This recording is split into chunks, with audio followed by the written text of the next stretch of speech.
Hi, Kathryn here with Circle Art Designs. Today we will be working on another project from our Jessie James Designed by Me Rainbow Mix series. This will be project 4 in the series, and I've entitled it Artic Ice Bracelet. Isn't that a lovely picture? Well, let's get started.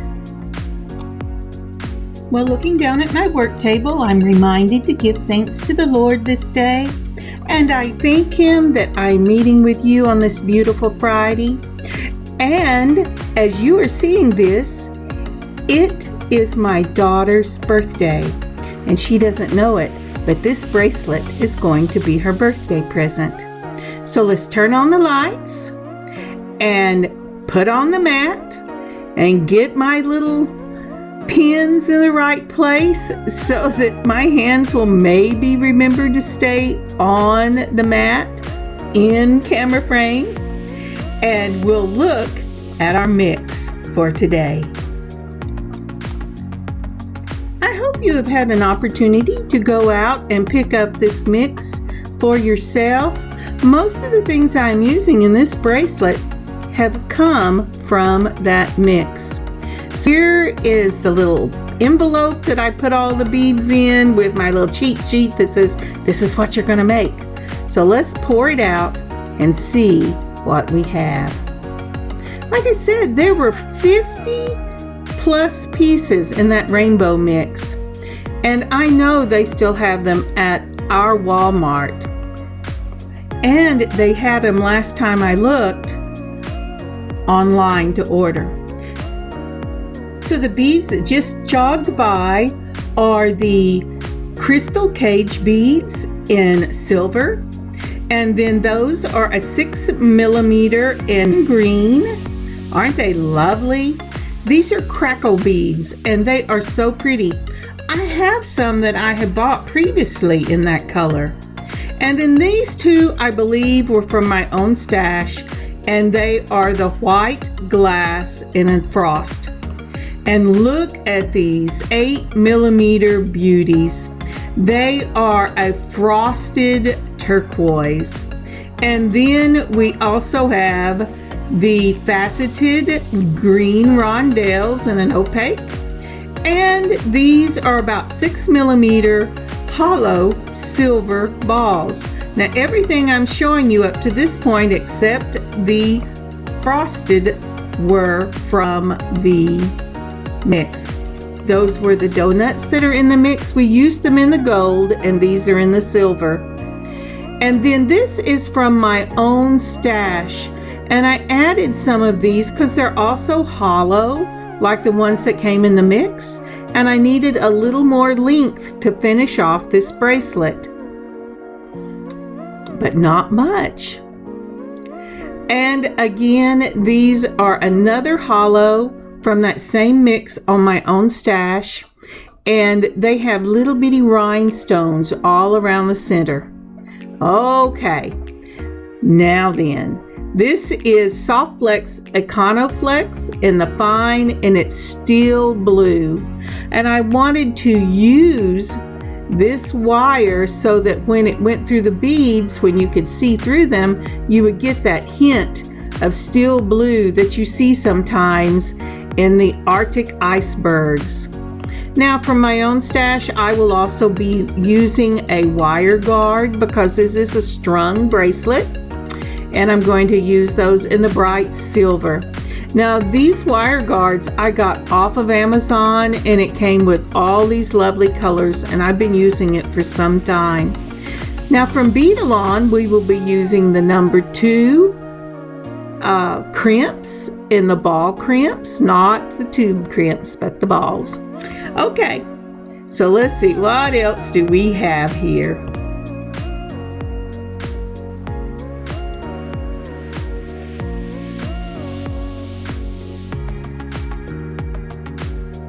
So this is what I call designing it off the cuff.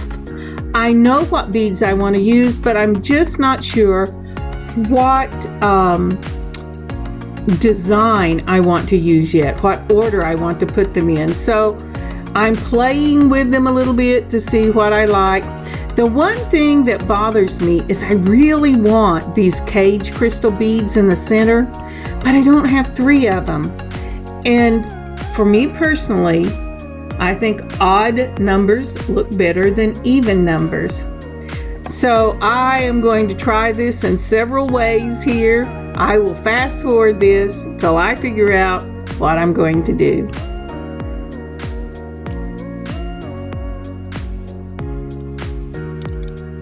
So as you can see, I've tried putting the cage beads in the middle. I've tried splitting them 1, 2, 1, 2, 1, 2.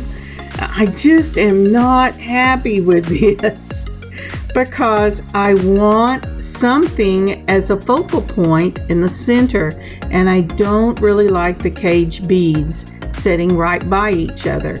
Now, if you've done something like this before and you like that, that's awesome. Everybody is different in the way they go. But here I go again. Listen, I go, all right, what if I put a spacer ball in the center? Now that could be nice, but it's not exactly what I'm looking for. So I have pulled out my trusty checked glass beads.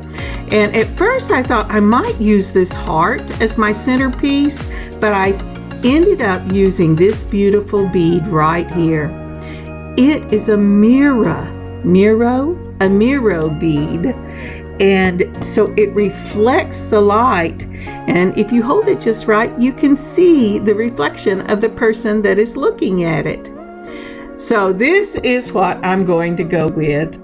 I'm going to go with the focal point of the Miro bead, and then I'm going to use one of the hollow balls, and then I'm going to use the crystal cage beads, some more spacer balls, then that beautiful, it's not really turquoise, it's kind of a Arctic ice blue and it's frosted, and then the green, and I will build from there, and we will talk it through whenever we get to that point.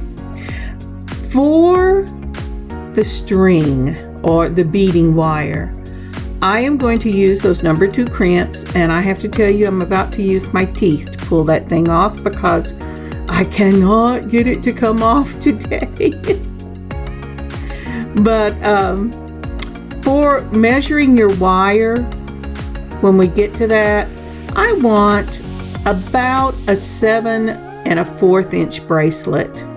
So what I'm going to do is I'm going to go ahead and put on my wire guard before I cut the wire. So we're going to add our crimp, and then we're going to put that beading wire through the wire guard.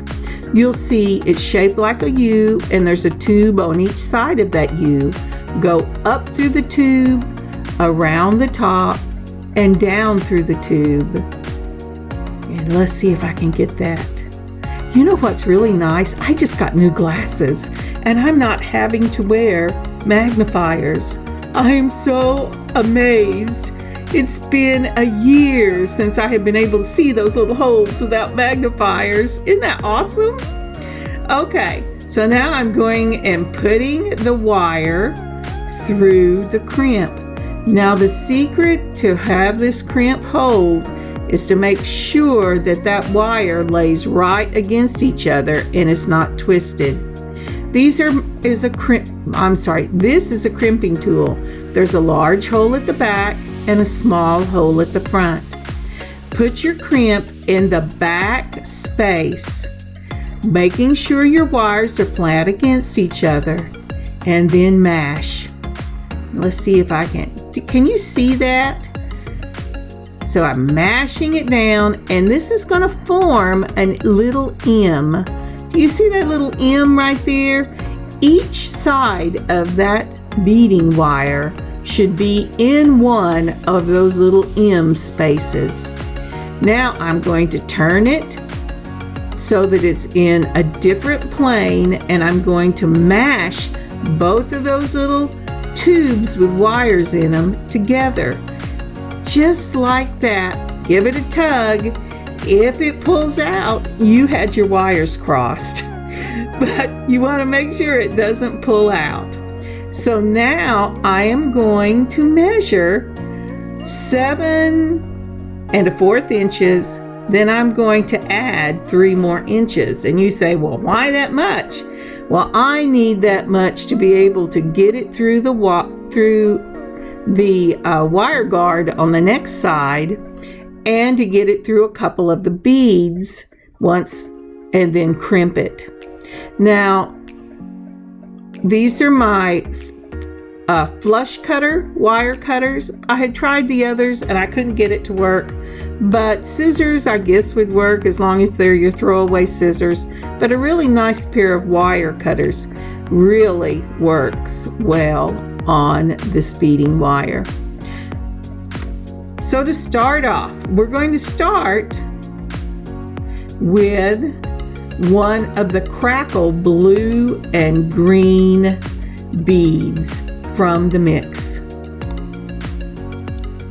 These are 6mm beads, and then we're going to do one of my 5, I believe this is a 5, it may be a 4mm, in the hollow silver ball, and then another 6mm in the frosted clear or frosted white, another of the hollow spacer balls, and then another of the 6mm crackle, and then this beautiful 5mm hollow ball that came in the mix. So next I'm going with the donut that came in the mix, and one of these faceted lovely green rondelles from the mix, a donut, and then that Arctic blue frosted 8mm from the mix again, and a donut. Now these donuts are amazing. They have such a nice weight to them. They're just wonderful. Then we're going to top that all off with the crystal cage bead in the silver. Now, Kathryn, I know you're trying to show it, but you're showing it the wrong way. Okay, there it is. So again, the crackle, a spacer, the frosted white, a spacer, another crackle, the 5mm silver, the rondelle, donut, rondelle, donut, Arctic blue, and then the cage. Now I put 3 fingers up. I know why. So when I measured this, it was 3 inches long. So that's going to give me plenty to go ahead and put the bead on. I'm using one of the hollows from my own mix that have the little rondelles in them. And then I'm putting the check glass mirror bead I have. Mirror.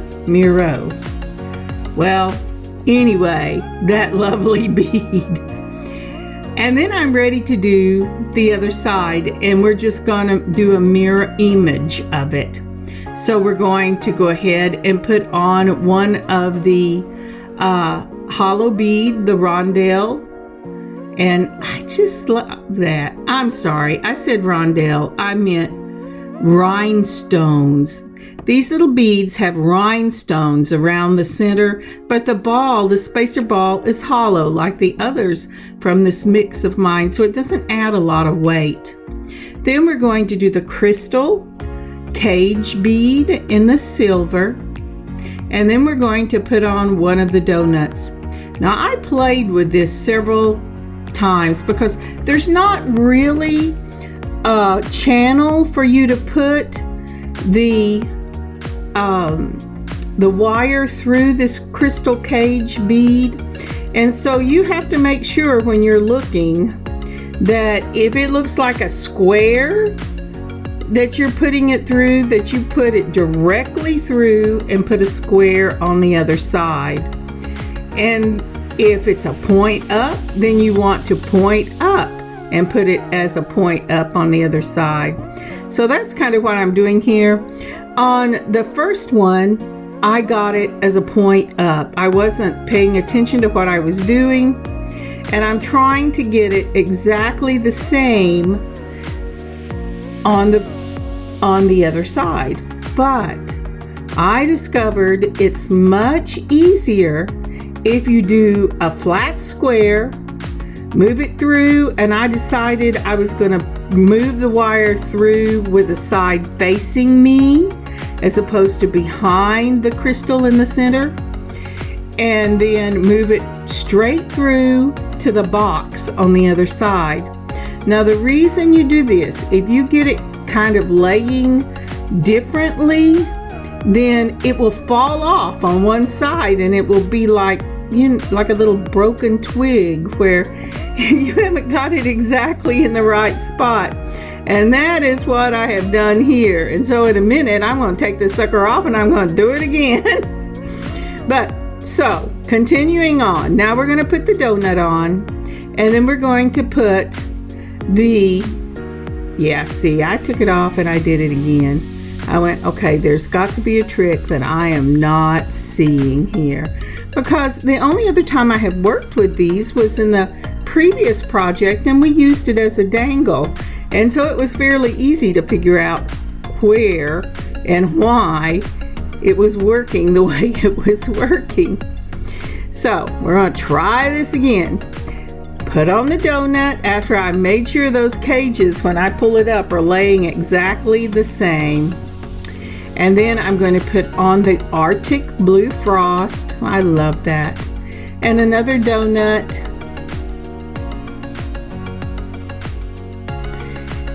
And then the 5mm, then we're going to put on the faceted green rondelle. And then the 5mm hollow ball that came in the mix. Now, any silver that I put on past this point is coming from my own stash. Now, do you see how the cage bead was laying whenever I tightened it up? I've got one side that's right down the center, and the other side was lapping down. So I'm going to have to take all these beads off and do it again. But you know, the beauty of making your own jewelry, or even buying jewelry that's handmade, is the artist that has done this is just like you, and they're going to keep doing this until they get it to where it looks right to them. So let's see what I did here. Alrighty. So now then, I'm going to put these back on. I'm thinking, did I get it flat, or do I have point, or do I have a flat and a point? And it looks like I have a flat. So there you go. One more time, we're going to do these beads. All right, so now we'll do the donut, the Arctic blue, the donut, the faceted green. Then we'll do the 5mm hollow ball from the mix. And then we will do one of the 6mm crackle in the blue-green. I just love the way that all matches. It's wonderful. And then one of my own hollow ball spacers, and one of my own frosted, and then another hollow ball spacer, and then lastly the crackle, the other green and blue crackle. And that's what you have. Isn't that so pretty? Now, sometimes it takes a little patience to get it on the way you want it to. But now that I've worked with these, I know what to look for. You want the cage on the bottom to look exactly like the cage on the other side. And if you're running your wire in front of the crystal, run your wire in front of the crystal on the other side. That way you don't have them just hanging down and flopping all over the place. So to finish this end, we're going to put on our crimp, And then we're going to do exactly like we did with the other side of the bracelet. We're going to use that wire guard. Oh, Kathryn, put it down so they can see the little tube. There you go. I'm going to put it right through the tube. I am going to go around the tube, around the wire guard at the top of that U shape, and go back down the tube on the other side, put it through the crimp, and this time once I pull it down, I'm going to run it through that 6mm crackle bead. That way I can leave a slight tail and yet have the tail hid inside the bead. Okay, first my hands have to quit shaking enough to where I can hit that little hole, but I can see the hole. I'm so excited. Oh, sorry, I've already told you that. Okay, now that my hands have gone completely off the top of the screen, what I'm doing is I am tightening that down, and I'm making sure that it's not so tight that it won't bend. That's a big mistake people make when they're doing bracelets. You do not want that bracelet so tight that there's no flexibility in it, because remember, your wrist is not in a straight line. It needs to be able to encircle your wrist, and for that you have to give a little, or it has to give a little. So now after I've checked it, I've got it through there, I'm putting it in the back of the crimpers. Yes, I know you're trying to show the hole. There you go, the back of the crimpers.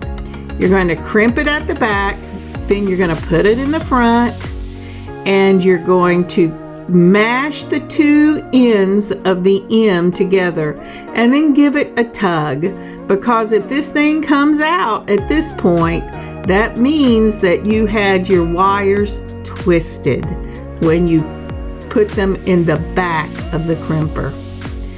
Isn't that lovely? She's just gonna love this for her birthday. I can't wait for her to open this package.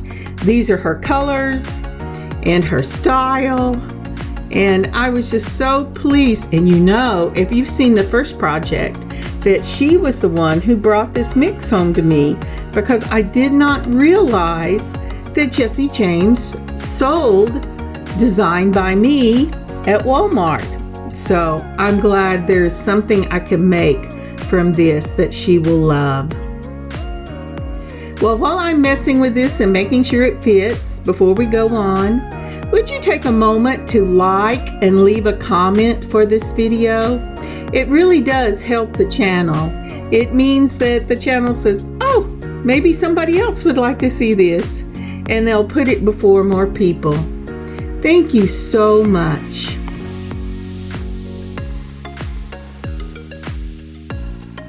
All right, on to the next step. For this next step, I am taking out a extender for the bracelet, and I'm going to take out a lobster claw clasp because that's what she likes to use. I personally would use a magnetic if I was wearing it, but she likes the lobster claw. She says she's too active and they get caught up on things, and she never wants to lose her bracelets. And then a small jump ring. Now I actually should have pulled out two because I'm going to use a jump ring on both sides. All right, here we go. Now we're going to go ahead and put this on. I wasn't sure it had recorded that last little bit, and that's why you got the jump in the camera. And so I'm putting it all out again so you can see what I'm doing. Now the first thing I'm going to do is take one of the jump rings that I had already opened. I hold it between, I will hold it between two chain nose pliers to open it. But since this is open, I'm going to put it on the wire guard. Then I'm going to make sure the lobster claw is facing the right direction. Put the lobster claw on that jump ring too, and then using two chain nose pliers, I'm just going to twist it till it's closed. And make sure it's closed because, you know, nobody wants their bracelet to fall off, right?